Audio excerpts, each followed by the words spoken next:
Hello everyone, welcome back to my channel Learn Now from your learning partner. In this video, we will be learning on how to display the data type. In a previous video, we had explained how to handle the missing data in Excel using Pandas. If you had not watched that video, then click on the above link. And if you are new to our channel, don't forget to subscribe so that you don't miss out your learning.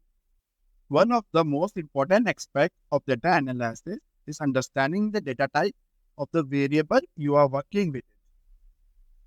In this video, we will learn how to display the data type of Excel in Pandas. So let's start with the Python. The first step is to import the Pandas as PD. Next, we need to read the Excel file into the Pandas data frame. Let's assume we have the CSV file named data.csv. To read this file into the data frame, we will use the following code. We will specify the file path where we had saved our data, and then we will use the pd.readCSV function. This is the path which we had specified where we had saved our Excel file, and here we will use df is equal to pd.readCSV. Now we have the data in the data frame. Let's see how to display the data type.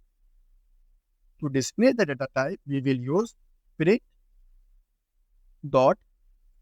bracket df.data type.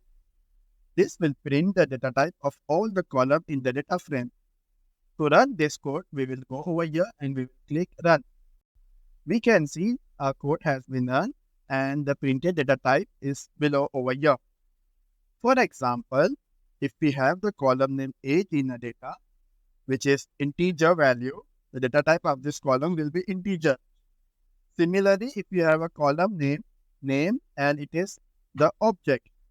If we go down, we can see the float over here. In summary, we learn how to display the data type of Excel in Pandas.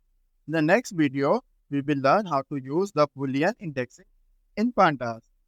Thanks for watching this video. We will see you in the next one.